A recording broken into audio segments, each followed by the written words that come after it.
না কেন? তুই মুসলমানের বাচ্চা, তুই আমার সন্তান না বেঈমানের সন্তান? জিজ্ঞেস করেন না কেন? কথা বলেন মিয়া, আপনি বাপ হইলে জিজ্ঞেস করেন তুই আর্জেন্টিনার বেঈমানের পুত নাকি আমার পুত? বেটা কথা বল বেটা, তুই ব্রাজিলের ওই বেঈমানের পুত না আমার পুত? বল বেটা, বলো, ছাপ জিজ্ঞাসা করো যে বেটা তুই, আমি তোর বাপ, আমার জীবনে দেখছ তুই তোর এমন গেঞ্জি গায়ে দিতে, তুই এটা গাও দিলি কেন? বলেন না কেন? আমার জীবনে আমি একবার, আমার পুরা হায়াতে আমি জীবনে একবার, আমার বাপ বেঁচে থাকতে একবার একটা টুপি মাথায় দিছিলাম, টুপির মধ্যে 4টা ফুল ছিল রঙিন, অন্য কালারের, এটাই, অন্য কিছু না। নাজায়েজ না, রঙিন টুপি পরা নাজায়েজ, হারাম না, কিন্তু আমার আব্বা টুপি খোলায় ফেলছে। বলছে পুত, আব্বাই জীবনে কোনোদিন সাদা টুপি সারা মাথার দিছি না। এটা আমার বাপের কথা যে আপু তুই টুপিটা খুলেলা। আর কোনোদিন পড়ি নাই বাপ, আর জীবনে কোনোদিন পড়ি নাই। বাপে নজর রাখছে। একটা এম্বোটারি ওলা পাঞ্জাবি, এম্বোটারি মানে এই যে বুতামের দিক দিয়া ডিজাইন করা আর ফুল করা, ছাত্র জীবনে একবার জীবনে গাও দিছিলাম। আসরের নামাজের পরে পড়ছি, বড় ভাই দেখছে রোমের থেকে, বড় ভাই ডাক দিছে, আনি সেদিকা আসছি ভাইয়ের কাছে, একটা টান দিয়া পাঞ্জাবিটা গায়ের মধ্যে রাখা সিরা টুকরা টুকরা করে ফেলাই দিছে। বলছে এটা গাও দিলি গা। আজকে আলহামদুলিল্লাহ আমি আল্লাহরে সাক্ষী রেখে বলতে পারি, 22 বছর আগে যারা আমারে দেখছে ওয়াজে, সেদিন আমি যেরকম পাঞ্জাবি পড়তাম আজও আমি এই পাঞ্জাবি পড়ি। কিন্তু সামর্থ্য বাড়ছে আগের চাইতে এখন, আলহামদুলিল্লাহ। এখন কি বাড়ছে? আমার সামর্থ্য বাড়ছে, আর্থিক সামর্থ্য বাড়ছে। এখন ইচ্ছা করলে আমি আরো ফ্যাশনেবল জামা গায়ে দিতে পারি। কিন্তু আমি ব্রাহ্মণবাড়িয়া দারুল আরকাম মাদ্রাসার ছাত্র। আমার উস্তাদে মোহতারাম আল্লামা শেখ সাজিদুর রহমান সারা পৃথিবীর হাজারো লক্ষ কোটি উম্মতে মুসলিমার সম্মানিত মানুষ তিনি। আমাদের হেফাজতে ইসলাম বাংলাদেশের মহাসচিব, এদেশের হাজারো আলেমের উস্তাদ। উনি আমার সরাসরি উস্তাদ, আমার মুরব্বী উনি। ওই ছোটবেলায় আমি 1994 সালে দারুল আরকাম মাদ্রাসায় প্রথম বছর আমি ছাত্র, আমরা সর্বপ্রথম আমাদেরকে দিয়ে দারুল আরকাম মাদ্রাসা চালু হয়েছে, মানে আমরা প্রথম বেসের ছাত্র। ওই যে ওনারে দেখছি এই টাকনুর উপর পর্যন্ত জুব্বা পড়ে, আজও এই জুব্বা পড়ে, এটা হুজুরের থেকে দেখা। আর কোনোদিন অন্য জামা গায়ে দেয়নি, অন্য পাঞ্জাবি না জায়েজ না। কিন্তু বলার উদ্দেশ্য হলো একজনকে দেখে শিখছি, এক আল্লাহওয়ালার কাছ থেকে। তোমরা কার থেকে নিছো? বলো বাবা, চুলটা কার থেকে নিলা? নবী সাল্লাল্লাহু আলাইহি সাল্লামের আপন চাচাতো ভাই। আপনারা শুনেন, মুতার যুদ্ধ, একটি যুদ্ধ হয়েছে নবীজির জামানায়। 3 জন সাহাবী যাদেরকে নবীজি সেনাপতি বানাইছিলেন ওই যুদ্ধে, 3 জন সাহাবী পরপর ওই যুদ্ধে শহীদ হয়ে গেছেন, এবং অত্যন্ত মারাত্মক বিভীষিকাময় একটি যুদ্ধ। তো ওই যুদ্ধের 2 নম্বর সেনাপতির নাম ছিল জাফর ইবনে আবি তালেব, নবীজির আপন চাচতো ভাই। আবু তালেব নবীর চাচা না? নাম শুনছেন না আবু তালেবের? এ আবু তালেবের ছেলে, মানে হযরতে আলীর ভাই। আলী রাদিয়াল্লাহু তাআলা আনহু তো আবু তালেবের ছেলে। এই জাফর ইবনে আবি তালেব আলী রাদিয়াল্লাহু তাআলা আনহুর ভাই, আর কি উনি বড় ভাই জাফর। উনিও ওই যুদ্ধের 2য় সেনাপতি ছিলেন। উনি শাহাদাত বরণ করছেন, যুদ্ধের ময়দানে শহীদ হয়ে গেছেন। আল্লাহর নবী সাল্লাল্লাহু আলাইহি সাল্লাম মদিনায় বসে তখন কাঁদতেছিলেন, সাহাবাদেরকে বলছেন, সাহাবারা, আমার জাফর, আমার আপন চাচাতো ভাই, এইমাত্র শহীদ হয়ে গেল। তো ওনার শাহাদাতের ঘটনা খুব মারাত্মক, মানে কলিজা কাঁইপা ওঠার মতো ঘটনা। ওনার শহীদ হওয়ার ঘটনা, যুদ্ধের ময়দানে ওনার দুশ্মনে প্রথম ডান হাতটা কেটে ফেলে দিছে। উনি সেনাপতি, তো উনি পতাকা বাম হাতে নিছে, বাম হাতে কোপ দিয়া কাইটা ফেলছে। উনি এই শুধু যেটুকু বাজু ছিল 2 হাতের বাইকি, এটা দিয়া দাঁতের মধ্যে কামড়াইয়া ইসলামের পতাকা উঁচা করে রাখছে। কিতাবে আছে উনি আপনার গর্দান, ওনার কল্লা বেঈমান কোপ দিয়ে আলাদা করে ফেলছে, কিন্তু কল্লা আলাদা অবস্থায়ও ওনার এই মুখ থেকে এই পতাকাটা দাঁত থেকে টাইমছে, তারা খুলতে পারে না, কোনোভাবে খুলতে পারে না। শেষ 3 নম্বর সেনাপতি ছিলেন আব্দুল্লাহ ইবনে রাওয়াহা রাদিয়াল্লাহু তাআলা আনহু। এই সাহাবীকে জলদি যখন খবর দিছে যে জাফর শহীদ হয়ে গেছে, তুমি 3য় সেনাপতি, নবীজির ঘোষণা, কাজে তুমি গিয়ে পতাকা নাও। এই আব্দুল্লাহ ইবনে রাওয়াহা উনি কাছে গিয়ে আল্লাহর কুদরত এই লাশের সামনে, ওই খণ্ডিত মাথার সামনে দাঁড়াইয়া বলছে, জাফর পতাকা দাও। আমি আব্দুল্লাহ ইবনে রাওয়াহা তো পতাকা ছেড়ে দিছে। এমন এমন লোমহর্ষক ঘটনা, আল্লাহর কুদরতে এবার ওনার দাঁত কি খুলে ফেলছে উনি। তো এই সাহাবী, দেখো ভাই ছেলেরা, তোমাদেরকে বুঝাইতে চাচ্ছি কোন কথাটা, দেখো এমন করুণ মৃত্যু যার হইল, শহীদ হইলেন। এই নবীজি তখন মদিনায় বসে কাঁদতেছিলেন যে সাহাবীরা, আমার জাফর শহীদ হয়ে গেছে, আমার জাফরের 2 হাত কাইটা ফেলে দিছে। নবীজি এই জন্য বলছে যে আল্লাহ তাআলা জান্নাতে আমার জাফরকে 2টা আলাদা ডানা হাত আল্লাহ কুদরতি লাগায় দিছে। তো নবীজি তখন সাহাবীদেরকে বললেন, চলো আমার জাফরের বাড়িতে চলো, তার স্ত্রী কন্যাদেরকে সান্ত্বনা দিয়ে আসি। উনি শহীদ হয়েছে না, তো ওনার বাড়িতে গেছে নবী নিজে। গিয়া দেখছে ওনার সান্ত্বনা দিছে, সবাই শুনাইছে, কাঁদতেছে, নিজেও সান্ত্বনা দিছে। তো ওই দিন, যেদিন শহীদ হয়েছে, আজকে বাবা শহীদ হয়েছে যুদ্ধের ময়দানে। ওনার 3টা ছেলে ছিল তখন, হযরত জাফরের 3জন ছেলে। খোদার কসম আব্বা, একটা ছেলেও যদি শুনো, এই দিন যেদিন বাবা যুদ্ধের ময়দানে শহীদ হয়েছে, নবীর সাহাবী, ওনার 3 ছেলেকে উনি যখন দেখছে, সান্ত্বনা দিতেছে, আদর করতেছে, এই দিনে ওই সময় নবীজি দেখছে ওগর চুলগুলো মাথার একটু বড় বড়। সত্য কথা হলো, হাদিসের স্পষ্ট শব্দ, নবীজি তখন বললেন, উদউ লি আল হাল্লাক, তোমাদের মধ্যে চুল কাটতে পারে যে সাহাবী, নবীজি বললেন তাকে ডেকে নিয়ে আসো। তো আনছে, আর নবীজি বললেন, আমার ভাতিজাদেরকে আগে চুল কাইটা সুন্দর করে ঠিক করে দাও। যেদিন বাপের মৃত্যু হয়েছে, বেটা শহীদ হয়েছে বাপ, সেদিন আল্লাহর নবী এটা খেয়াল রাখছে যে আমার ভাতিজাদের চুল বড় হয়ে গেছে। তাহলে ইসলামে সুন্দর চুল রাখা কতটা গুরুত্বপূর্ণ, কতটা গুরুত্বপূর্ণ।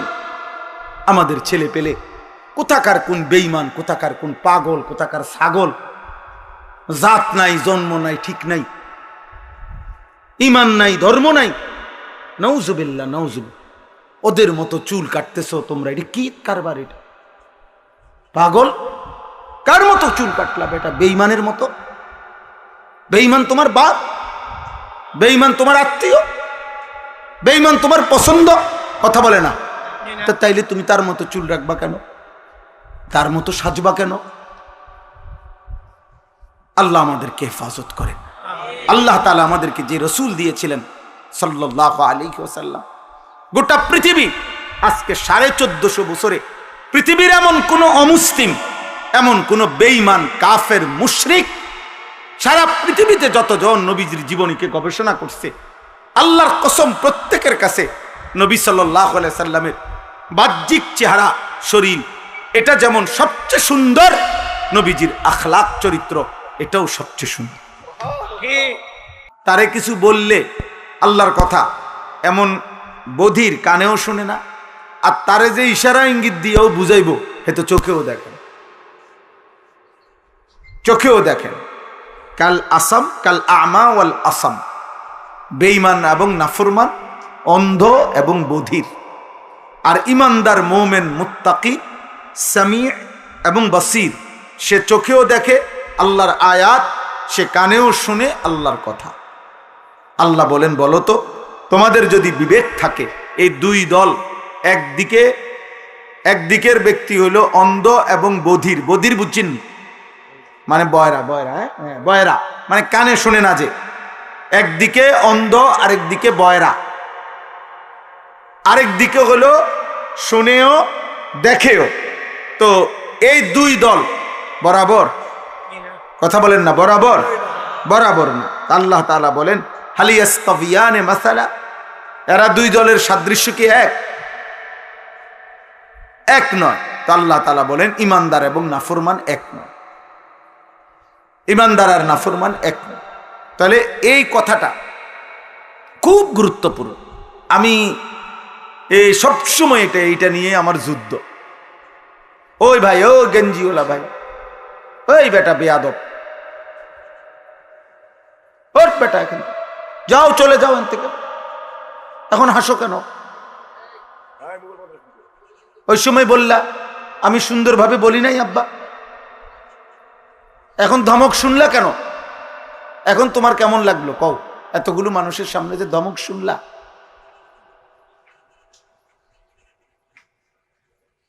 এটা সাংঘাতিক। আমরা আমাদের সন্তান ছেড়ে দিলে তো ছেড়েই দিলাম।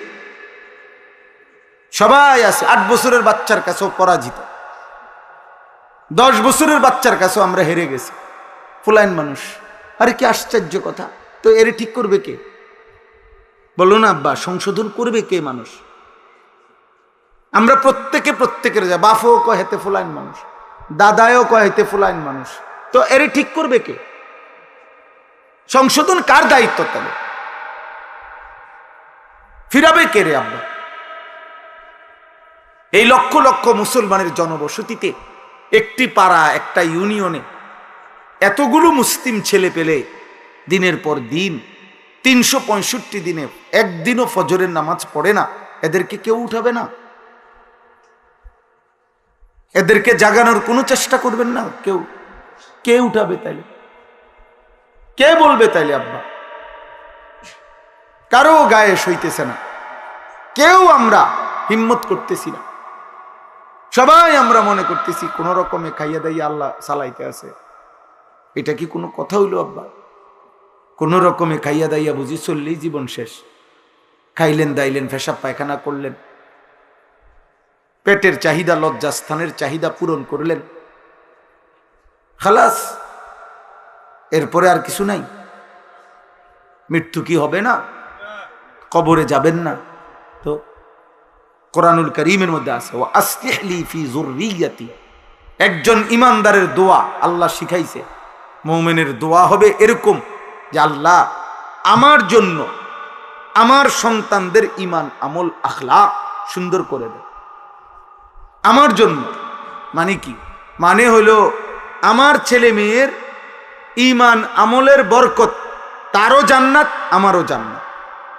আমার সন্তানের নাফরমানি, পাপ, অসভ্যতা, অশ্লীলতা, বেনামাজি জিন্দিগিতে তারও জাহান্নাম, এই কারণে আমারও জাহান্নাম। এই জন্য আল্লাহ শিখেছেন ওয়া আসলিহ লি, আল্লাহ আমার জন্য আমার সন্তানদেরকে ঠিক করে দেয়। কারণ ওই নাফরমান হওয়া মানে আমিও বরবাদ, আমিও নষ্ট, বরবাদ। প্রত্যেক অভিভাবককে কুল্লুকুম মাসউলুন আন রাইয়াতিহি, বুখারীর হাদিস। আল্লাহর নবী সাল্লাল্লাহু আলাইহি সাল্লাম বলেন প্রত্যেক অভিভাবককে তার অধীনস্থদের ব্যাপারে খোদার কসম কিয়ামতের দিন আল্লাহ তাআলা নিজে জিজ্ঞেস করবেন। তোমার হায়াত থাকতে ছেলেটা নামাজ পড়লো না কেন? মেয়েটা পর্দা করলো না কেন? স্ত্রী পর্দা করলো না কেন? বলো বান্দা। ওয়ামুর আহলাকা বিসসালাহ, আল্লাহ বলছে তোমার পরিবারের সদস্যদেরকে নামাজের আদেশ করো। আল্লাহর বিধান এটা, আপনি ছেড়ে দেওয়ার কোন সুযোগ নেই, কোন সুযোগ নেই। নবীজি বলছে ওয়াদরিবুহুম আলাইহা আহুম আবনাউ 10 সিনিন, সন্তানের বয়স যদি 10 বছর হয়ে যায় আর যদি নামাজ না পড়ে, আল্লাহর কসম আল্লাহর নবী বলছে তাকে শাসন করো, প্রহার করো। তুমি বাবা, অন্য কেউর গায়ে হয়তো আহ্লাদ লাগতে পারে, অন্যজনে মারলে, ধমক দিলে, থাপ্পড় দিলে তোমার কষ্ট লাগবে, আমার ফুট, ঠিক আছে, তুমি শাসন করো। নবীজি বাবাকে দায়িত্ব দিছেন, মাকে দায়িত্ব দিছেন, মাকে দায়িত্ব দিছেন। আমরার কাছে দিয়ে দিছে, হুজুর দিছি আপনার কাছে, তারে আপনি জোনায়েত বাগদাদি বানাইয়া বাইত ফাটাইবেন। আপনার দায়িত্ব ধরে। আমি হুজুর, আমি তো ব্যস্ত, বোঝে না, আমি বিড়ি খাই, বন খাই, হ্যাঁ, টেলিভিশন চাই, নাটক চাই, সিনেমা চাই, সুদ খাই, কিস্তি খাই। আমি তো সদর বদর আপনাদের দিয়ে গেলাম, যেদিন আব্দুল কাদের জিলানি হইব সেদিন বাইর দিয়ে যাই, আমনে বাইজিৎ বুস্তামি বানাই বাইক ফাটাই যায়, অথবা আমারে খবর দিলে অটো ফাটাম। আব্দুল কাদের জিলানির বাইক না লাগবে না, বুঝেন নাই কথা? তাই এমনি নি সংশোধন হবে, এমনি নি ঠিক হবে। সন্তানকেও বুঝাইতে হবে, ওস্তাদকেও চেষ্টা করতে হবে, পিতামাতাকেও চেষ্টা করতে হবে। কোরআন সুন্নাহর মধ্যে সমস্ত দায়িত্ব বাচ্চা সন্তানের, নাবালেগ সন্তানের সব দায়িত্ব মা বাবার উপর। বিশ্বাস করে, ছেলে হোক মেয়ে হোক, প্রধান জিম্মাদার সন্তানের জীবন গঠন করার পিছনে অপ্রাপ্তবয়স্কে সাবালক হওয়ার আগে জন্ম থেকে সমস্ত দায় দায়িত্বের প্রধান দায়িত্ব পিতামাতার। নবী সাল্লাল্লাহু আলাইহি সাল্লাম বলছে, যে তার দুইটা কন্যাকে, দুইটা মেয়েকে যে বালেগ হওয়া পর্যন্ত, স্বামীর হাতে তুলে দেওয়া পর্যন্ত যত্ন করবে, লালন পালন করবে, আদব শিক্ষা দিবে, ইলম শিক্ষা দিবে, আখলাক ঈমান আমল শিক্ষা দিবে, আল্লাহর কসম নবী বলেন ওই মেয়ের বাবা আর আমি মুহাম্মদ এই দুই আঙ্গুল যেমন পাশাপাশি, এভাবে তাকে নিয়ে জান্নাতে থাকবে। এইভাবে দুই আঙ্গুল, ওয়াযাম্মা আসাবিআহু, হাদিসের শব্দ হলো নবীজি তার দুই আঙ্গুল এভাবে মিলাইয়া দেখাইছেন। কি মিয়া, আপনাদের আমাদের দায়িত্ব, আপনাদের দায়িত্ব। আপনার ছেলে লাওয়ারিস না, মাসুম বাচ্চা, গরু ছাগলের বাচ্চা না, গরুর বাচ্চা না, গাভীর বাচ্চা, পুরা গেরাম চুক্তি বাসুর দৌড়ায়, এটা তো বাচ্চা, এটা তো গাভীর বাচ্চা, গরুর বাচ্চা। তার কোনো আদবের কিছু নাই, আখলাকের কিছু নাই, তার কোনো তালিম, তার তারবিয়তের কিছু নাই। তার হইলো ঘাস, তার দরকার হইলো দুধ, আর কিছুর দরকার নেই। কিন্তু মুসলমান মানুষের বাচ্চা ছাগলের বাচ্চা না, মানুষের বাচ্চা গরুর বাচ্চা না। তাকে আল্লাহ তাআলা সৃষ্টি করার পিছনে সুনির্দিষ্ট উদ্দেশ্য আছে, আর সেই উদ্দেশ্যের জন্য তাকে গড়ে তুলতে হয়। তাকে কি করতে হয় বলেন? গড়ে তুলতে হয়। ওয়া আসলিহ লি ফি যুররিয়্যাতি, এজন্য আল্লাহ শিখাইছে ইমানদারের দোয়া এটা, যে আল্লাহ আমার জন্য, আমার কল্যাণের জন্য আপনি আমার সন্তানকে ঈমান আমল দেন, ঈমান আমল দান। কি বলেন? হাদিসে আপনারা শুনছেন, নবীজি সাল্লাল্লাহু আলাইহি সাল্লাম বলছেন, ইজা মাতাল ইনসানু ইনকাতা আমালু, কোন মানুষ তার সমস্ত আমল বিচ্ছিন্ন হয়ে যায়, সে নিজে আর কোনো আমল করতে পারে না, ইল্লা মিন সালাসা, কিন্তু তিনটি আমল থেকে যায়। কয়টি আমল থেকে যায়? তিনটি আমল থেকে যায়। এই তিনটি আমলের মধ্যে একটি হলো আও ওয়ালাদুন সালিহুন ইয়াদউ লাহু, একটা হলো সাদকায়ে জারিয়া, একটা হলো ইলম, নিজে যেই ইলম অর্জন করে অন্যকে শিখাইছে, আরেকটা হলো আও ওয়ালাদিন সালিহিন, সে একটি নেক সন্তান রেখে গেছে, ইয়াদউ লাহু, যে তার বাবার জন্য দোয়া করছে, মার জন্য দোয়া করছে। ওই বাচ্চা দোয়া করে মিয়া, হাদিসের এখানে আলেম আছেন, আপনি জিজ্ঞেস করে দেখেন, ওই হুজুর দিয়া দোয়া না। হুজুর দিয়া দোয়া করাইলে ফজিলত আছে আলাদা, কিন্তু এই হাদিসের অর্থ হইল ওই ছেলেটা দোয়া করবে। আও ওয়ালাদিন সালিহিন ইয়াদউ লাহু, সে দোয়া করবে তার বাবার জন্য, ছেলে দোয়া করবে। তো আপনি ছেলে যদি আপনার জন্য দোয়া পেতে হয়, তার কি কোনো আখলাক দরকার আছে? কি দিয়ে দোয়া করবো? তার কি কোরআন শিখা দরকার? ওবা কি দিয়ে দোয়া করবে বলেন নাম নেরে? তার দিন শিখা দরকার কি না বলেন? তা আল্লাহ যদি সে না চিনে, সে যদি দোয়া করতে হয় কি এটাই বোঝে না, দোয়ার জন্য করতে হয় কি এটাই জানে না, তো সে কি দোয়া করবে? সে কি শিখবে? মনে রাখবেন, আমার বাপের জানাজা, মনে করেন এখানে আজকে আমার বাপের জানাজা, আমার আব্বার লাশ, এটা যদি সামনে থাকে, তাহলে আমার কলিজার ব্যথা আর কাবা শরীফের ইমাম সাহেব যদি আসে, তার কলিজার ব্যথা এক হবে না। এটা আমার আব্বা, কাবা শরীফের ইমাম সাহেবের আব্বা না উনি। তাহলে আমি আমার বাবার জন্য যে পরিমাণ ব্যথা ওনার সেই ব্যথা হবে না। তাহলে সেই সন্তান যদি তার বাবার জন্য দোয়া করতে পারে, সেটা কতটা দামি, কতটা দামি বলে। এজন্য নবী সাল্লাল্লাহু আলাইহি ওয়াসাল্লাম যেই দোয়া শিখাইছেন একজন মৃত ব্যক্তির জন্য, তার চাইতে অন্য হুজুরের নিজস্ব বানানো দোয়া, আমাদের যেই হুজুরে, আমি হই আর যিনি হোক, হ্যাঁ, এটার চাইতে নবীজির জবানের উচ্চারিত দোয়ার কোটি কোটি দাম বেশি, কোটি কোটি দোয়া। তো নবীজি শিখাইছেন মৃত ব্যক্তির দোয়া, আল্লাহুম্মা গফির লি হাইয়িনা ওয়া মাইয়িতিনা ওয়া শাহিদিনা ওয়া গায়িবিনা ওয়া সগীরিনা ওয়া কাবীরিনা ওয়া যাকারিনা ওয়া উনসানা, আল্লাহুম্মা মান আহইয়াইতাহু মিন্না ফাআহইহি আলাল ইসলাম ওয়া মান তাওয়াফাইতাহু মিন্না ফাতাওয়াফাহু আলাল ঈমান। এই যে জানাজার তৃতীয় তাকবীরের পরে যে দোয়াটা পড়ে, এটা নবী সাল্লাল্লাহু আলাইহি সাল্লামের শিখানো দোয়া। কথা বলেন না, কার শিখানো দোয়া? তাইলে উনি যে দোয়াটা পড়ছেন নবীজি, আর আমরা সারা পৃথিবীর মোল্লা সব একত্র হইয়া দোয়া করলেও খোদার কসম ওই দোয়ার দাম বেশি। তা আমনের ফুতে তো এটা পড়তে পারে না, আমনের ফুতে তো এটা পড়তে পারে না। তো আলগা হুজুর দিয়া যদি একেবারে বাইটটাও দেয়, এরপরও তো এই দোয়ার সমকক্ষ হবে না। তাহলে আল্লাহ নবী সাল্লাল্লাহু আলাইহি সাল্লাম বলছেন এটা। এই জন্য আব্বা, আমি আল্লাহ তোমারও ভালো করেন, উদ্দেশ্য কারো প্রতি বিদ্বেষ না, বুঝাইতে চাইতম করে। আমরা প্রত্যেকেই আজকে যারা বাবা, আমরা তাদের সন্তান। আগামী দিনে তুমি বাবা, তোমার সন্তান আসবে, এটা প্রজন্ম, এটাই সিরিয়াল। আল্লাহ তাআলার এটাই ধারাবাহিকতা।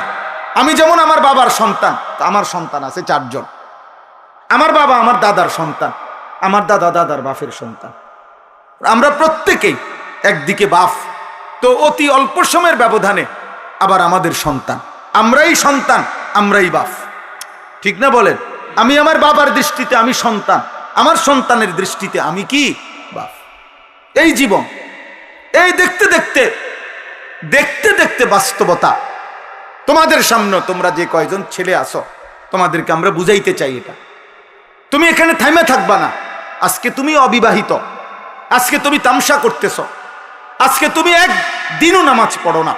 365 দিনে, খোদার একটা বছরে কেউ তোমারে ফজরের নামাজে কোনোদিন মসজিদে দেখে নাই। আমার ভাইয়া বলো, বাবা, তুমি যখন বড় হইয়া বিবাহ করবা, তোমারও আল্লাহ যখন 10-12 বছরের সন্তান দিবে, তুমি তারে কি শুনাইবা? তুমি তাকে কি শুনাইবা? তুমি কি বলবা? তুমি বলবা এটা যে, বাবা, আমি তোর সেই বাপ, আমার বয়স যখন 16 বছর ছিল, আমি সারা রাত উলঙ্গ ছবি দেখতাম। আমি তোর সেই বাপ, আমার বয়স যখন 14 বছর ছিল, আমি 365 দিনে আল্লাহকে কোনোদিন 5 ওয়াক্ত নামাজের সেজদা দেই নাই। বেনামাজি নাফরমান কি বলবে সে? চরিত্রহীন যুবক তুমি কি শুনাইবা? মোবাইল, নারী আর নর্তকী দেখে অভ্যস্ত নাফরমান কি শুনাইবা তুমি? আমার ছেলে নাহাবিবির জামাতে পড়ে। আমার ছেলে কওমি মাদ্রাসায় একটা জামাত আছে, নাহাবিমির একটা ক্লাস। আমার বাচ্চার ছেলেটা প্রথম, বড় ছেলেটা এখন ওই জামাতে পড়ে, ঢাকা সাইনবোর্ড। তো আমি তারে বলছি, আব্বু ভালো করে ফইরু আব্বা। 1996 সালে আব্বা আমিও নাহাবিমির যখন পড়ছি ঢাকা চৌধুরীপাড়া মাদ্রাসায়, হ্যাঁ আমি পড়ছি। আমি বলছি আমার ছেলেকে, আব্বা আমি সে বছর 1996 সালে নাহাবিমির এই জামাতে, কওমি মাদ্রাসার একটা বোর্ড আছে, বেফাক, সারা বাংলাদেশে শিক্ষা বোর্ড, কওমি মাদ্রাসা বোর্ড, আমি সেই বোর্ডের পরীক্ষায় সারা বাংলাদেশে সেকেন্ড হয়েছি। তা আমি এটা আমার ছেলেরে কি করলাম, উৎসাহ দিলাম যে আব্বা তুমি ভালো করে পড়ো। তো আমি প্রথম কোরবানির আগে প্রথম মূল্যায়ন পরীক্ষায় ওই সাইনবোর্ড ওর মাদ্রাসা জামে আশরাফিয়ায় পরীক্ষার হয়েছে, রেজাল্ট দিছে। আমি দেখতে গেছি, আমি বললাম আব্বার রেজাল্ট দিছিনি তোমার? কাব্বু দিছে। আমি কই রেজাল্ট কই, কি রেজাল্ট হইলো? কাব্বু চলেন ওইখানে দেখেন, বোর্ডে লেখা আছে, আপনি দেখেন। মানে হে হাসতে হাসতে কইতেছে। আমি গিয়েছি, রেজাল্ট বোর্ডের মধ্যে আমার ছেলের নামে লেখা আছে, ওয়ও 2 নম্বর হয়েছে। আশ্চর্য! আশ্চর্য এটা। সে যেন আমার বদলা দিল আমারে, আলহামদুলিল্লাহ। প্রিয় ভাই, বুঝাইলাম আর কি, একটা উদাহরণ দিলাম আর কি। তুমি কি বলবা? আমি যৌবন বয়সে নেশা করছিলাম, আমি নারীর পিছনে পিছনে ঘুরতাম, আমি উলঙ্গ ছবির কাছে পাগল ছিলাম। ছি ছি ছি ছি বেটা, আফসোস বেটা। হায়াত পাইলে তো থামতে হবে তো, অচিরেই তোমার ঘর তোমারে লজ্জা দিবে। আমি একটু আগে বয়ানে বলছি, এই আগের বয়ানে এই কথাটা বলে আসছি। আমাদের কুমিল্লা মুরাদনগরের একজন আলেম বলছে, উনি বলছেন এই কথাটা। একটা লোক উনারে চোখের পানি ফেলে, উনার পরিচিত লোক জানাইছে, উনার মেয়েটা, ওই ভদ্রলোকের মেয়েটা আরেকটা ফুলার লগে বাইগা গেছে, চলে গেছে। ভদ্রলোক খুঁজতে খুঁজতে বহুত চেষ্টা করছে, ফিরাইতারে না।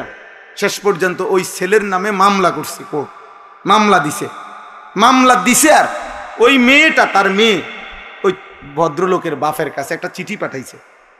ওই চিঠিতে লিখছে, বাবা, একই আচরণ আপনিও তো করেছিলেন, আপনি তো আমার মাকে ভাগাইয়েই বিয়ে করছেন, খোদার কসম আমি কোরআন হাতে বললাম। তো সেই মেয়ে বলছে, বাবা, যেই আচরণ আপনি করলেন, এখন আমিও সেটা করাতে আমার বেলায় আইসা মামলা দিলেন কেন?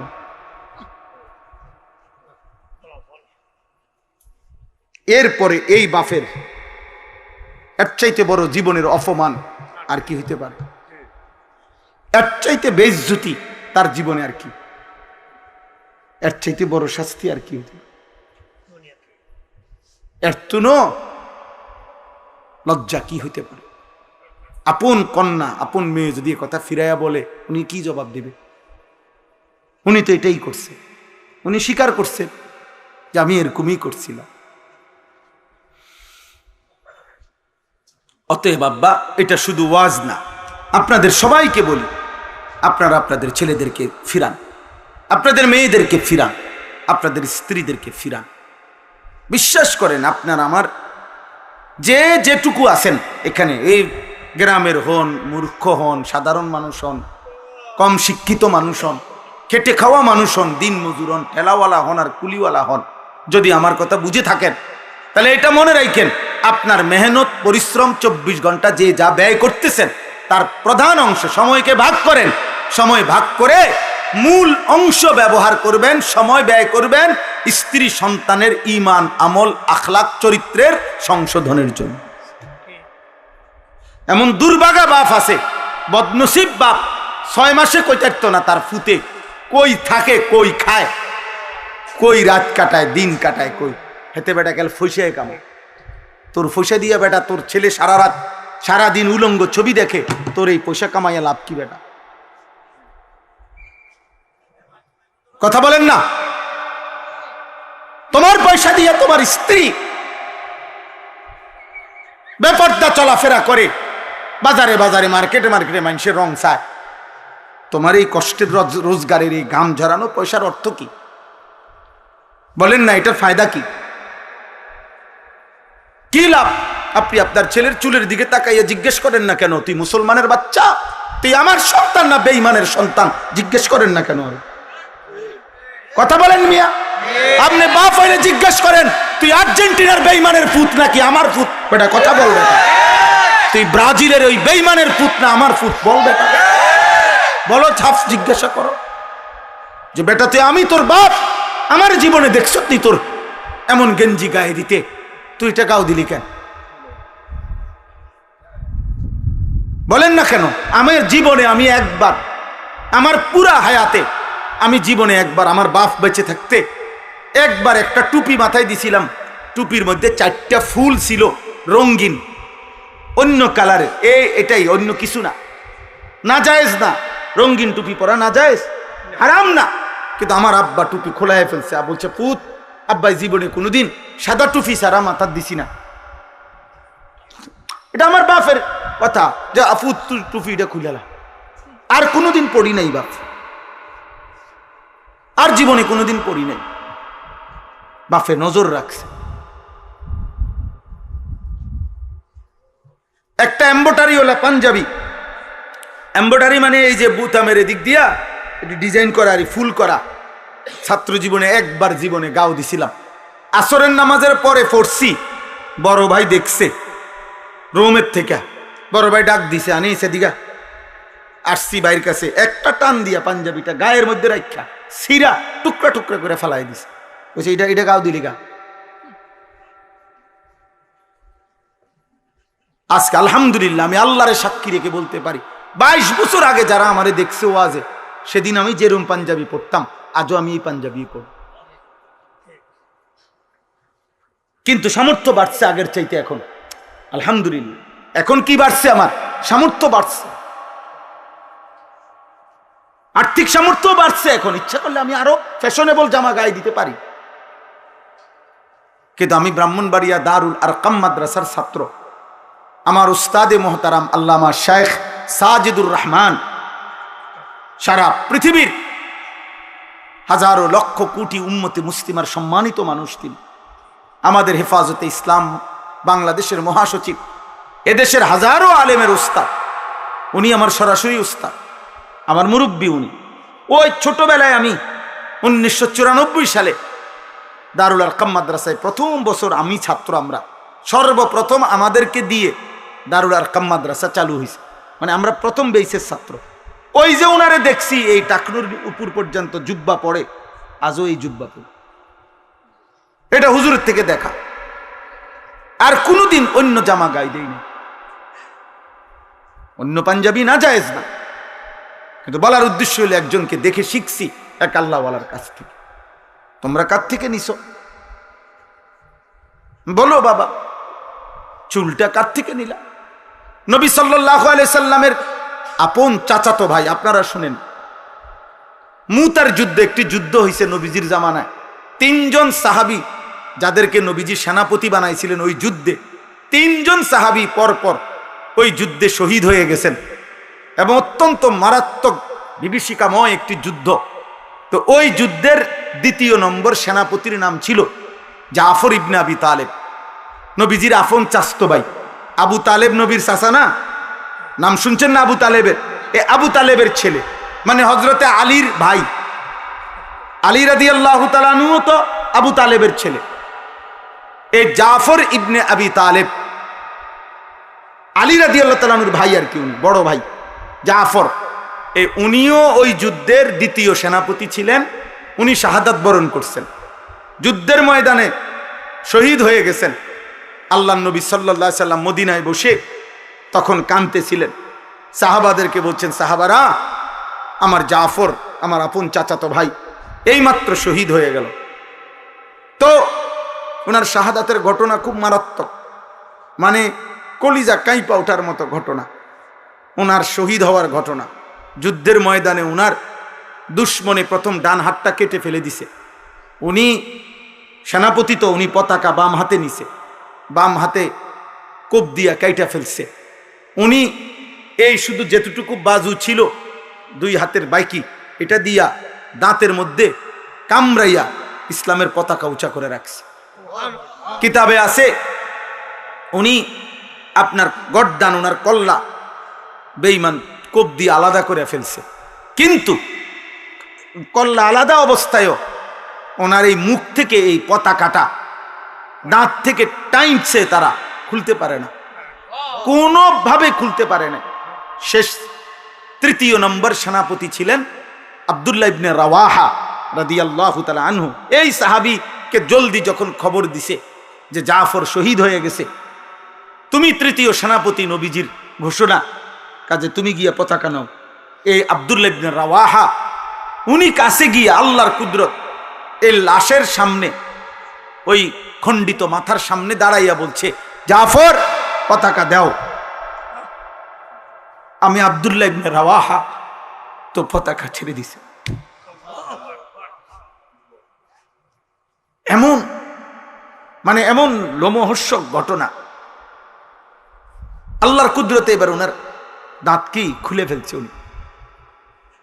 তো এই সাহাবী, দেখো ভাই ছেলেরা, তোমাদেরকে বুঝাইতে চাচ্ছি কোন কথাটা, দেখো এমন করুণ মৃত্যু যার হইল, শহীদ হইলেন, এই নবীজি তখন মদিনায় বসে কাঁদতেছিলেন যে সাহাবীরা, আমার জাফর শহীদ হয়ে গেছে, আমার জাফরের 2 হাত কাইটা ফেলে দিছে। নবীজি এই জন্য বলছে যে আল্লাহ তাআলা জান্নাতে আমার জাফরকে 2টা আলাদা ডানা হাত আল্লাহ কুদরতি লাগায় দিছে। তো নবীজি তখন সাহাবীদেরকে বললেন, চলো আমার জাফরের বাড়িতে চলো, তার স্ত্রী কন্যাদেরকে সান্ত্বনা দিয়ে আসি। উনি শহীদ হয়েছে না, তো ওনার বাড়িতে গেছে নবী নিজে। গিয়া দেখছে ওনার সান্ত্বনা দিছে, সবাই শুনাইছে, কাঁদতেছে, নিজেও সান্ত্বনা দিছে। তো ওই দিন যেদিন শহীদ হয়েছে, আজকে বাবা শহীদ হয়েছে যুদ্ধের ময়দানে। ওনার 3টা ছেলে ছিল তখন, হযরত জাফরের 3জন ছেলে। খোদার কসম আব্বা, একটা ছেলেও যদি শুনো, এই দিন যেদিন বাবা যুদ্ধের ময়দানে শহীদ হয়েছে, নবীর সাহাবী, ওনার 3 ছেলেকে উনি যখন দেখছে, সান্ত্বনা দিতেছে, আদর করতেছে, এই দিনে ওই সময় নবীজি দেখছে ওগর চুলগুলো মাথার একটু বড় বড়। সত্য কথা হলো, হাদিসের স্পষ্ট শব্দ, নবীজি তখন বললেন, উদউ লি আল হাল্লাক। তোমাদের মধ্যে চুল কাটতে পারে যেই সাহাবী, নবীজি বললেন তাকে ডেকে নিয়ে আসো। তো আনছে, আর নবীজি বললেন আমার ভাতিজাদেরকে আগে চুল কাইটা সুন্দর করে ঠিক করে দাও। যেদিন বাপের মৃত্যু হয়েছে, বেটা শহীদ হয়েছে বাপ, সেদিন আল্লাহর নবী এটা খেয়াল রাখছে যে আমার ভাতিজাদের চুল বড় হয়ে গেছে। তাহলে ইসলামে সুন্দর চুল রাখা কতটা গুরুত্বপূর্ণ, কতটা গুরুত্বপূর্ণ। আমাদের ছেলে পেলে কোথাকার কোন বেঈমান, কোথাকার কোন পাগল, কোথাকার ছাগল, জাত নাই, জন্ম নাই, ঠিক নাই, ঈমান নাই, ধর্ম নাই, নাউজুবিল্লাহ নাউজুবিল্লাহ, ওদের মতো চুল কাটতেছো তোমরা। এটা কি কারবার? এটা পাগল। কার মতো চুল কাটলা বেটা? বেঈমানের মতো। বেঈমান তোমার বাপ, বেঈমান তোমার আত্মীয়, বেঈমান তোমার পছন্দ, কথা বলে না। তো তাইলে তুমি তার মতো চুল রাখবা কেন? তার মতো সাজবা কেন? আল্লাহ আমাদেরকে হেফাজত করেন। আল্লাহ তাআলা আমাদেরকে যে রসুল দিয়েছিলেন সাল্লাল্লাহু আলাইহি ওয়াসাল্লাম, গোটা পৃথিবী আজকে 1450 বছরে পৃথিবীর এমন কোন অমুসলিম, এমন কোন বেঈমান, কাফের, মুশরিক, সারা পৃথিবীতে যতজন নবীজির জীবনীকে গবেষণা করছে, আল্লাহর কসম প্রত্যেকের কাছে নবী সাল্লাল্লাহু আলাইহি সাল্লামের বাহ্যিক চেহারা, শরীর, এটা যেমন সবচেয়ে সুন্দর, নবীজির আখলাক, চরিত্র, এটাও সবচেয়ে সুন্দর। নবী সাল্লাল্লাহু আলাইহি সাল্লামের নাকের চাইতে সুন্দর নাক এই সৃষ্টিতে কারো নাই। নবীজির চোখের সাথে সুন্দর চোখ এই পৃথিবীতে কারো নাই। নবীজির আঙ্গুল মুবারকের চাইতে সুন্দর আঙ্গুল এই পৃথিবীতে কারো নাই। নবীজির হাসির চাইতে সুন্দর হাসি এই পৃথিবীতে কারো নাই। নবীজির কান্নার চাইতে সুন্দর কান্না এই পৃথিবীতে কারো নাই। নবীজির হাঁটার চাইতে সুন্দর হাঁটা এই পৃথিবীতে কারো নাই। নবীর জামা মুবারকের চাইতে সুন্দর জামা এই পৃথিবীতে কারো নাই। তিনি সব কিছুতে, চরিত্রে যেমন সুন্দর, তিনি রূপেও তেমন সুন্দর, পোশাকেও তিনি সুন্দর, চুলেও সুন্দর, চেহারায়ও সুন্দর, লেবাসেও সুন্দর, চরিত্র আর আখলাকে, ইমানে আর আমলে সব কিছুতে তিনি সর্বশ্রেষ্ঠ। আল্লাহ আমাদেরকে তাকে দিছিলেন। দুর্ভাগ্য জাতি। হায় দাড়িওয়ালা মুসলমান, কারে ছাড়লি কারে ধরলি। হায় বিড়ি খাওয়াই না মুসলমান, কারে ধরলা কারে ছাড়লা। তোমার নবী সাল্লাল্লাহু আলাইহি সাল্লাম বিড়ি খাইতেন।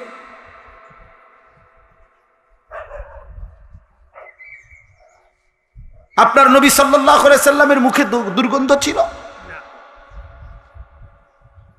নবী সাল্লাল্লাহু আলাইহি ওয়াসাল্লাম দাড়ি কাটতেন? বলেন, এমন নবী ছেড়ে দিলাম কেন? কি কারণ? এমন রাসূল ছেড়ে দিলাম কেন?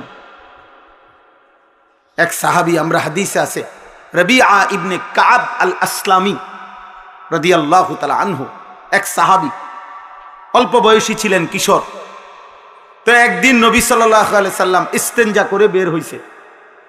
তো নবীজির জন্য অজুর পানি, মেসওয়াক, এগুলা সব উনি আগায়া দিছে, নবীজির জন্য আগায়া দিছে। আর নবীজি খুব খুশি হয়েছে। তো নবীজি সাল্লাল্লাহু আলাইহি ওয়াসাল্লাম উনাকে বললেন, তুমি আমার কাছে কিছু চাও, বলো। একটা কিছু আবদার করো, আমি দেব। এই সাহাবী খুশি হয়ে গেছে, খুশি হয়ে বলতেছে আজকে নবীর মনটা ভালো, আমারে একাকি কইছে কিছু চাইতাম, তো এমন একটা চাওয়া চাইছে। সুবহানাল্লাহ, হাদিসে আছে, উনি বলছে আসআলুকা মুরাফাকাতাকা ফিল জান্নাহ, ইয়া রাসূলুল্লাহ, জান্নাতে আপনার পাশে থাকতে চাই।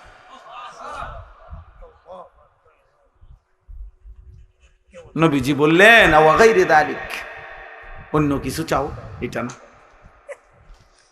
সাহাবী বলতেছেন হুয়া যাক, ইয়া রাসূলুল্লাহ, আপনি বলছেন, আমিও চাইছি, দিলে এটাই, আর নয়তো বাদ দেন,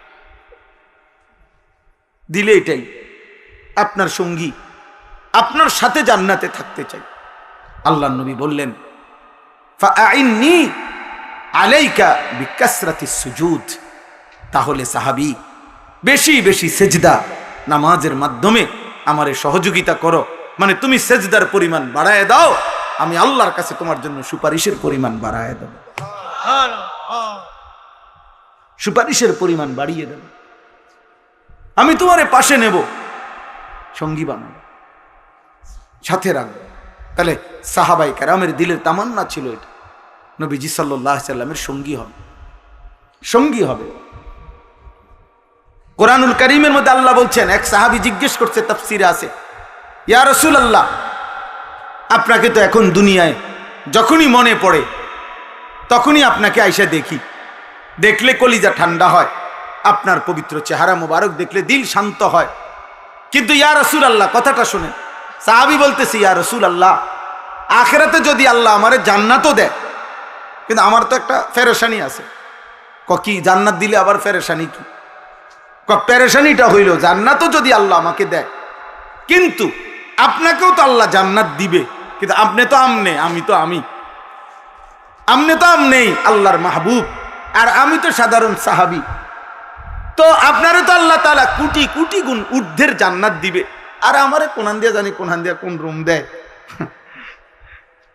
সুবহানাল্লাহ, সাহাবী বলতেছেন ইয়া রাসূলুল্লাহ, ওই সময় যদি আমনের কথা আমার মনে পড়ে, আমি আপনারে দেখতে যাবো কেমনে, আপনারে কই রাখবো, কদ্দুর কই জানে।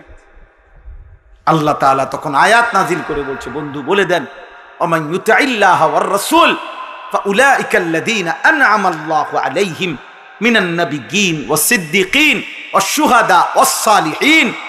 সুবহানাল্লাহ, যে আল্লাহ এবং রাসূলের আনুগত্য করবে এমন প্রত্যেককে আমি সমস্ত নবীগণের সাথেই রাখবো, সিদ্দিকদের সাথেই রাখবো, শহীদদের সাথেই রাখবো, আমার প্রিয় বান্দাদের সাথেই রাখবো, সাথেই রাখবো। তাইলে 100 কোটি না লক্ষ কোটি মানুষও নবী সাল্লাল্লাহু আলাইহি সাল্লামকে এক নজরে দেখবে, একসাথে পাশেই দেখবে, এটা আল্লাহর পক্ষে ব্যবস্থা করা সম্ভব? কথা বলে না তো? আপনি কিডা আমরা দেশের বিল্ডিং মনে করছেন? এটাকে মানুষের বিল্ডিং মনে করছেন? আপনি আল্লাহ তাআলা যদি পৃথিবীর প্রথম মানুষ থেকে নিয়ে ইসরাফিলের ফু পর্যন্ত সবাইকে যদি আল্লাহ ইচ্ছা করে যে সবাই এক নজরে 24 ঘন্টা নবীকে দেখবে, এমন ভাবে সেটিং করতে জান্নাতে আল্লাহর পক্ষে সম্ভব? সম্ভব। এজন্য আল্লাহ বলছে, বন্ধু ওরে বলেন আল্লাহ আল্লাহ রসুলের আনুগত্য ঠিক রাখতে, ঈমান ঠিক রাখতে, আমল ঠিক রাখতে, সুন্নাত ঠিক রাখতে আমি ওয়াদা দিলাম, আমি ওয়াদা দিলাম নবীর পাশেই থাকতে দেব, সিদ্দিকের পাশেই থাকতে দেব, শহীদের পাশেই থাকতে দেব, আউলিয়াদের পাশেই থাকতে দেব। ফাউলাইকাল্লাযীনা আন'আমাল্লাহু আলাইহিম মিনান নাবিয়্যিনা ওয়াস সিদ্দীকিনা ওয়াশ শুহাদাই ওয়াস সালিহিন ওয়া হাসুনা উলাইকা রাফীকা। আল্লাহ বলেন, ভাবেন তো বন্ধু, যেই মুমিন সেদিন নবী, সিদ্দিক, শহীদ এবং আউলিয়াদেরকে পাশে পাবে, তারা তার জন্য কত না উত্তম বন্ধু হবে, কত না উত্তম বন্ধু হবে, কত না মজাদার বন্ধু হবে। সুবহানাল্লাহ। এজন্য ছেলেরা, আমরাও বেকুব না, আমরা 2-4 কলম পড়ালেখা করছি, তোমরা আমগরে বেউকুফ মনে করো না, নামাজি বেকুব না, হালাল খায় যে বেকুব না রে আব্বা, বরং প্রত্যেক পাপী, খোদার কসম আল্লাহর কোরআন বলছে, প্রত্যেক পাপী জাহেল, মূর্খ, প্রত্যেক পাপী গাফেল, গাফেল প্রত্যেক পাপী, লা ইয়াকিলুন আকল নাই, লা ইয়াফকাহুন বুঝ নাই, লা ইয়ালামুন জ্ঞান নাই, কোনো বিবেক নাই, বুদ্ধি নাই। বেঈমান আল্লাহ বলছে, নাফরমানকে আল্লাহ বলছে জানোয়ার, জানোয়ার, জানোয়ার বলছে। উলাইকা কাল আনআম, যার দিল আল্লাহকে নিয়ে ভাবে না, যার কান আল্লাহর কথা শুনে না, যার হাত দেখে না, খোদার কসম আল্লাহ বলছে উলাইকা কাল আনআম, ওইগুলা জানোয়ারের মতো। ওইগুলা কিসের মতো? জানোয়ারের মতো, জানোয়ারের মতো, বেনামাজি জানোয়ারের মতো, বেহায়া হারামখোর জানোয়ারের মতো। যার কাছে জীবন মানে হলো বাত্তরকারী আর পেশাব পায়খানা, যার কাছে জীবন মানে হলো কিছুক্ষণ রোজগার, কিছুক্ষণ উপভোগ, এক বেলা কামাই করে আরেক বেলা উপভোগ করে, কতক্ষণ বিড়ি খায়, কতক্ষণ টেলিভিশনে নাচ গান দেখে, কতক্ষণ স্ত্রীর সাথে সময় কাটায়। হ্যাঁ, কিসের আল্লাহ, কিসের রাসূল, কিসের নামাজ, কিসের সেজদা, কোরআন কি, আল্লাহ কি, রসুল কি, ইসলাম কি, হেতের এত কথার দরকার? খায় আর বাথরুমে যায়, সব রুমে অ্যাটাচড বাথরুম না, এখন সিস্টেম করে দিছে 60টা রুম, 60টার লগেই বাথরুম, খাইবে আর বাথরুমে যাবে। বুঝেন না? বাহ, সবাই রে, বউ বাচ্চা সবাই একসাথে সামনের রুমে বৈশা, সোফাত বৈশা, স্বামী স্ত্রী ছেলে মেয়ে সবগুলো বেহায়া এক লগে টেলিভিশনে নর্তকীর নাচ চলে। কত বড় নিকৃষ্ট বেগায়রত, ছি ছি ছি ছি, আত্মমর্যাদাহীন মানুষ। ও বুড়ো সাদোয়ানে বইয়া টেলিভিশনে নর্তকীর নাচ দেখে, এবারটা দেখে, এবারটার লগে বইয়া রয়েছে এতে 12 বছরের পোলা।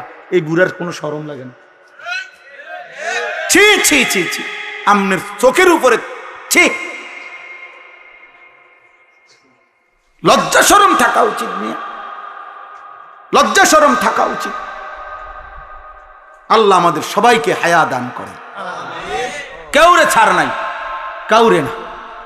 চাচারা, আপনাদের জান্নাত দরকার না? কথা বলেন না কেন? দাদাদের জান্নাত দরকার না?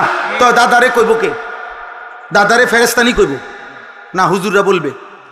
কথা বলেন না। বয়স্কদেরকে বলবে কে? হুজুররা না ফেরেশতা এসে বলবে? তাইলে একজন বুড়া মানুষ বিড়ি খাবে কেন?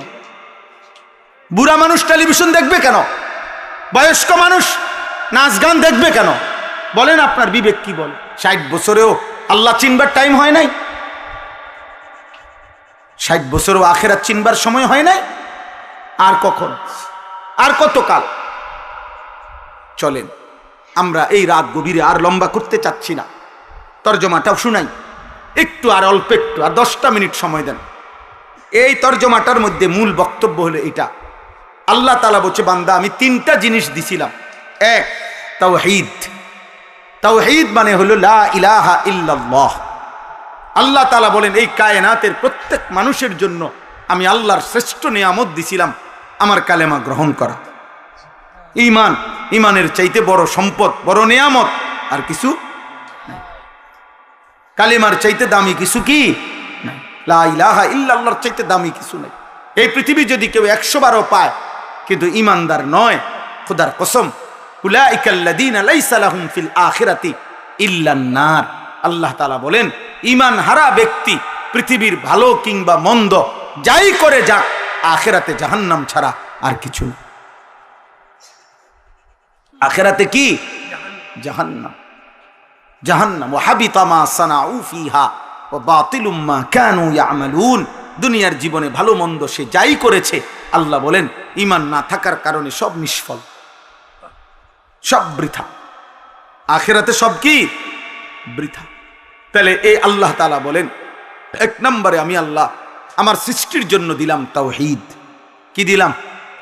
দ্বিতীয়ত আমার সৃষ্টির জন্য আমি দিলাম আমার আখিরি রাসূল সাল্লাল্লাহু আলাইহি সাল্লাম। 3 নম্বরে দিলাম কোরআন। 3 নম্বরে দিলাম কি? কোরআন। আল্লাহ তাআলা বলেন, এই 3টির যেই কোনো একটিকে অস্বীকার করা, অবজ্ঞা করা, তুচ্ছ করা, ফেলে দেওয়া, নিজের জীবন থেকে বাদ দেওয়া, এটা যেন আমি আল্লাহর উপরে মিথ্যা অপবাদ দেওয়া, যে আমি সঠিক ব্যক্তিকে অনুসরণের জন্য দেই নাই, সঠিক কিতাব আমি দেই নাই, সে নিজের জন্য আমি আল্লাহর দেওয়াটা বাদ দিয়ে সে নিজের জন্য অন্য কিছু গ্রহণ করে নিছে। আল্লাহ বলেন ও যেন আমি আল্লাহর উপরে মিথ্যা অপবাদ দিল যে আল্লাহ নবী হিসেবে আপনি যারে দিছেন ওনার চলাফেরা আমার ভাল লাগে না, আমার ভাল লাগে বেঈমানেরে। কিতাব হিসেবে আমগরে যেই কিতাব দিছেন এটার বিধিবিধান আমার ভাল লাগে না। লা ইলাহা ইল্লাল্লাহ হিসাবে যেই কালেমা দিছেন এটা মেনে নেওয়া আমার পছন্দ লাগে না।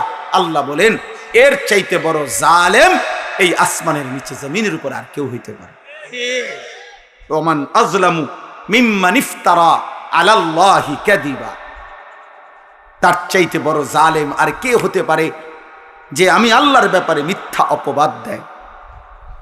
মিথ্যা অপবাদ দেয়, মিথ্যা অপবাদ দেয় মানে তিন জিনিসে, তাওহীদে, রিসালাতে, কিতাবে। কোরআন, কোরআন কোনো কিছু প্রত্যাখ্যান করা কোরআনের কথা, তার মানে আপনি আল্লাহকে যেন বলতেছেন আপনি সঠিক দিতে পারেন না। নাউজুবিল্লাহ। নবীজির কোনো সুন্নত, নবীজির কোনো তরিকা, কথাকে প্রত্যাখ্যান করা মানেই হলো আল্লাহ আপনি সঠিক ব্যক্তি আমাদের জন্য পাঠাইতে পারেন না।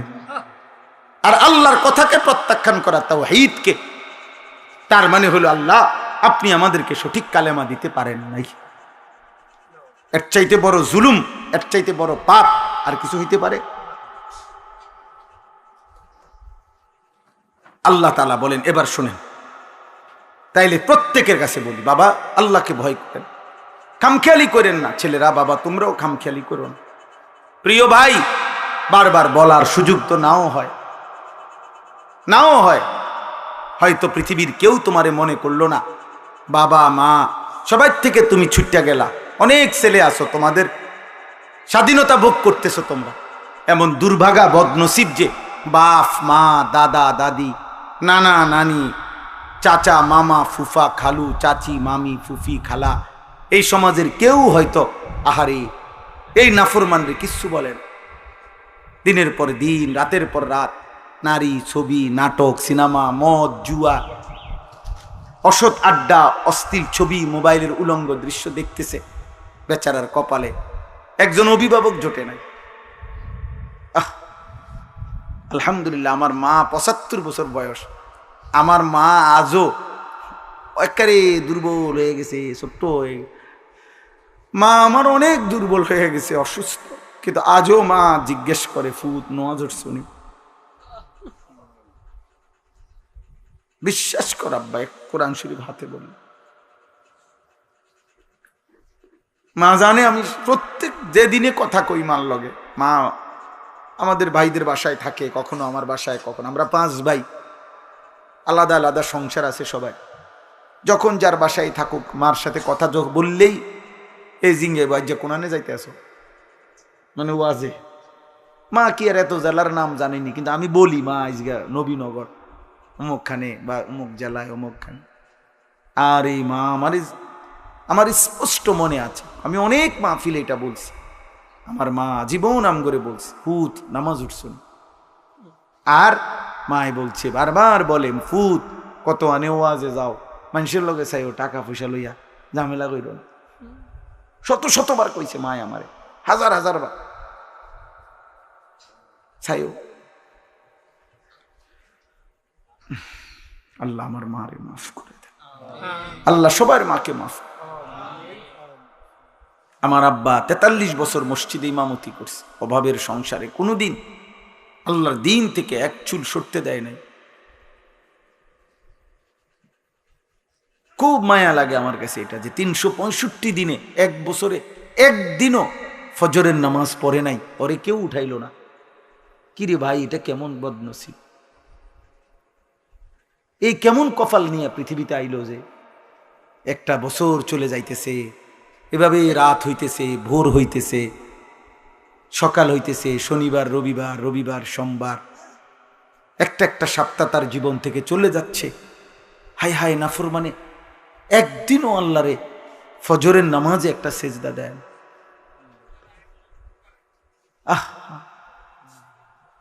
হ্যাঁ ঠিকই বলছে চাচা, দুঃখেই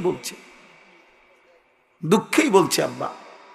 নবীজি শোনো আব্বা, হযরত আব্দুল্লাহ ইবনে মাসউদ বলছে রাদিয়াল্লাহু তাআলা আনহু, আল্লাহর নবীর সাহাবী, শ্রেষ্ঠ সাহাবী আব্দুল্লাহ ইবনে মাসউদ বলেন নবীজির জামানায় আমরা যাকেই ফজরের নামাজের জামাতে না পেতাম, খোদার কসম সাহাবী বলে আমরা বুঝতাম সে মুনাফিক, বাইগিনুন নিফাক, প্রকাশ্য মুনাফিক। কোন নামাজ বলে না? কোন নামাজ? আবার বলেন ফজর। ফজর। আপনি আমি মুমিন না মুনাফিক এটা প্রমাণ হয় ফজরের নামাজ, জুমার নামাজে না। জুমার নামাজের ফজিলত অনেক, কিন্তু লোকটা কি মুমিন না মুনাফিক এটা প্রমাণ হয়, পরীক্ষা হয়, ইন্টারভিউ হয় ফজরের ওয়াক্ত। এজন্য ফজরের নামাজ, ফজরের নামাজ, ফজরের বাতাস মুনাফিক মুক্ত বাতাস। ফজরের ভোরে সুবহানাল্লাহ, ফজরের বাতাসে কাফের নিঃশ্বাস নেয় না, ফজরের বাতাসে ইহুদি নিঃশ্বাস নেয় না, ফজরের বাতাসে খ্রিস্টান নিঃশ্বাস নেয় না, ফজরের বাতাসে হিন্দু নিঃশ্বাস নেয় না, ফজরের বাতাসে বৌদ্ধ নিঃশ্বাস নেয় না, ফজরের বাতাসে মুরতাদ নাস্তিক নিঃশ্বাস নেয় না, ফজরের বাতাসে মুনাফিক নিঃশ্বাস নেয় না, ফজরের বাতাসে মুমিন নিঃশ্বাস টানে। এজন্য ফজর মুনাফিক মুক্ত বাতাস, ভোরের বাতাস। এই জন্য এটা জানতেন আঙ্গাল কাঙ্গালের কপালে জোটে না। কারো কপালে কি জোটে না। ওই যে হাকিম আজমল শাহ ছিল ভারতীয় উপমহাদেশের বিখ্যাত হাকিম কবিরাজ আগের দিনের, ওনার বিখ্যাত বাণী আছে, দিন কি 42 রাত কি 40 সুবহ শাম কি হাওয়া লাখোं रुपया की दवा, হাকিম আজমল শাহ ने कहा। দিনের বেলা দুপুরে খানা খাইয়া একটু বিশ্রাম করা, রাত্রিবেলা একটু খানা খাইয়া কয়েক কদম 40 কদম হাঁটা, আর সকাল সন্ধ্যার বাতাস শরীরে লাগানো লক্ষ টাকার ওষুধের চাইতে দাম। লাখোं रुपया की दवा, হাকিম আজমল শাহ ने कहा। ভোরের বাতাস দামি। চলো নিয়ত করি ফজরের নামাজ পড়বো ইনশাআল্লাহ। ছেলেরা বলো ভাই ইনশাআল্লাহ, দিল থেকে বলো আব্বা ইনশাআল্লাহ। তুমি নওজোয়ান, তুমি পারবা না কেন? তুমি, তোমার শরীরে পূর্ণ শক্তি আছে, তুমি পারবা না কেন আব্বা? তুমি মুসলমান বাবা, ভুলে গেলা কেন? মা ভুলে গেলেও আল্লাহ তো ছাড়বে না। বাবা যদি ভুলেও যায় তোমারে, আল্লাহ তো ছাড়বে না। এই সমাজের কেউ মনে করলো না তোমারে, কিন্তু আল্লাহ তো ছাড়বে না রে আব্বা। আল্লাহ ছেড়ে দিবে ভাই? তো তাহলে তো তুমি আল্লাহ থেকে ছুটবা কেমন? আল্লাহ তাআলা বলেন উলাইকা ইউরাদুনা আলা রাব্বিহিম, সেদিন হাসরের ময়দানে একটা একটা নাফরমান জালেম আমার তাওহীদকে যে প্রত্যাখ্যান করেছে, আমার রসুলকে যে প্রত্যাখ্যান করেছে, আমার কোরআনকে যে প্রত্যাখ্যান করেছে, এমন নাফরমানকে একজন একজন করে আমি আল্লাহর সামনে এনে পেশ করা হবে।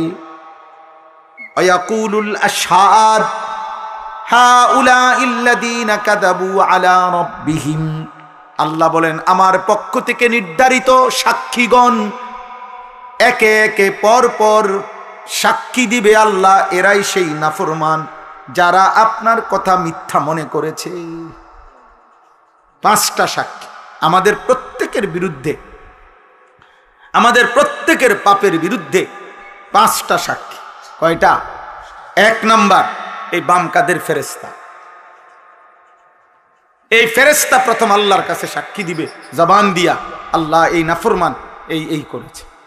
2 আমল নামা, ওই যে লিখিত যে খাতাটা ফেরেশতারা লিখছে, যেটা ডান কাঁধে বাম কাঁধের ফেরেশতা লেখে কিনা, এই লিখিত খাতা ফাইল আমল নামা 2টা। 3 নাম্বার আমাদের অঙ্গ প্রত্যঙ্গ, আমাদের হাত পাও চোখ নাক কান, নিজের অঙ্গই নিজের বিরুদ্ধে সাক্ষ্য দিবে। কয়টা হইল? 3টা। 4 নাম্বার পায়ের নিচের জমিন, ইয়াউমা ইদিন তুহাদ্দিসু আখবারাহা। কয়টা হইল? 5। মহান আল্লাহ নিজে, আল্লাহ নিজে। কয়টা হইল? আইনাল মাফার, আল্লাহ তখন জিজ্ঞেস করবে বান্দা এখন পালাবে কোথায়? হ্যাঁ বান্দা শোনো, ফেরেশতা কি বলে, আমল নামায় দেখো কি লেখা, শোনো তোমার অঙ্গ প্রত্যঙ্গ, তোমার শরীর কি বলে। শোনো পায়ের নিচের জমিন কি বলে, আর শোনো আমি কি বলি।